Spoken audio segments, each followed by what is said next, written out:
जातीय जनगणना का वैधानिक आधार क्या है, क्योंकि राज्य सरकार को जनगणना जो है ये केंद्र का विषय है।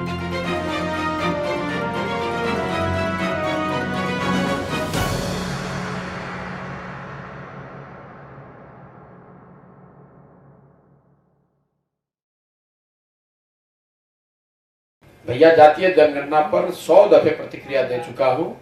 कोई भी ऐसी बात जिससे सरकार के पास समाज के बारे में बेहतर जानकारी आए, उसका स्वागत होना चाहिए।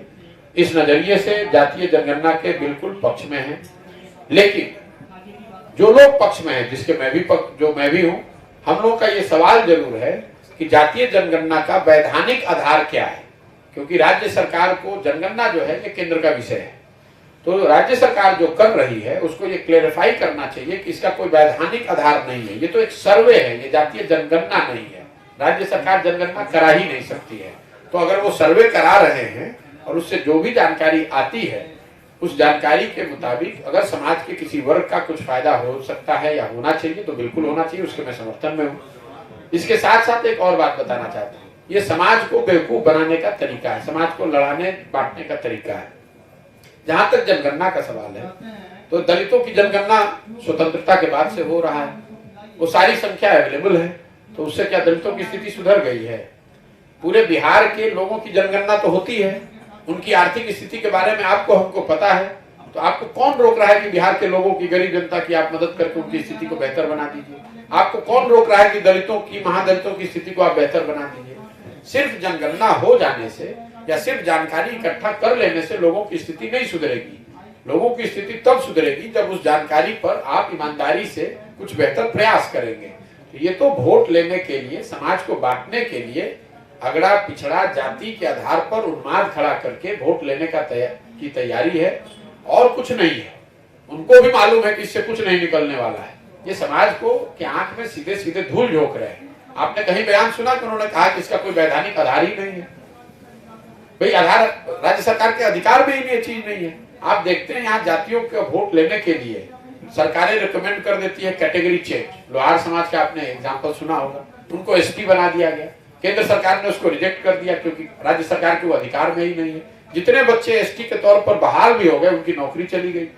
उस समाज के लोगों से जाकर आप बात कीजिए। इसी तरीके से नोनियाबिन समाज को इन्होंने कह दिया कि हम एसटी बना रहे हैं, वोट ले लिया, और आज तक उनको वो अधिकार नहीं मिला। ये तो वोट लेने के लिए जातियों की कैटेगरी को चेंज करना, ये नीतीश मॉडल का हिस्सा है। सदन में जदयू का सिटिंग एमपी आज उपसभापति है, तो आप टेक्निकली या अदरवाइज ये तो यही कहेंगे कि आप एनडीए में वहां शामिल हैं, और उनका जो व्यवहार रहा है उसके बाद आप देख लीजिए।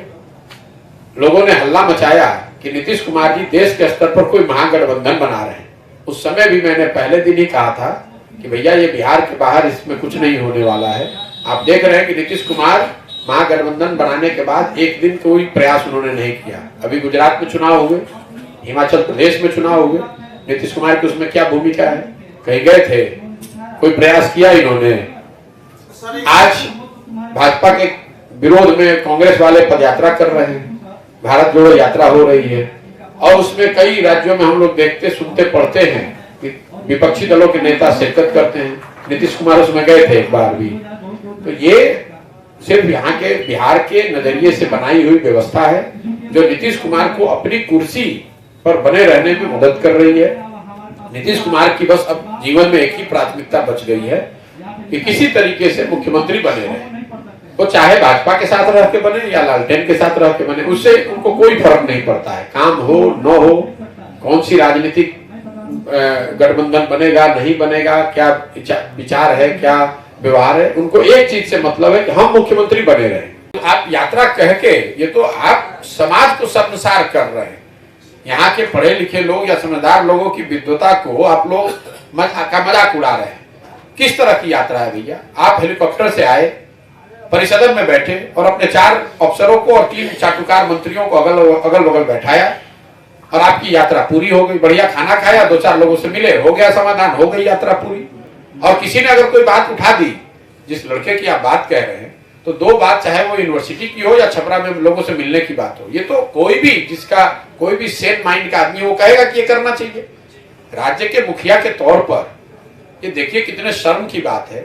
राज्य की मुखिया के तौर पर 70 परिवारों के लोगों की दुखद मृत्यु हुई है। मान लीजिए कि एक बार को उनकी गलती थी, तो भी राज्य के मुखिया के तौर पर आपको अफसोस जाहिर करना चाहिए, उनको सद्भावना देनी चाहिए, उनकी मदद करनी चाहिए। बजाय उसके आप हंस रहे हैं, मजाक उड़ा रहे हैं, ये कह रहे हैं कि जो पिएगा वो मरेगा, मैं इसका प्रचार करूंगा।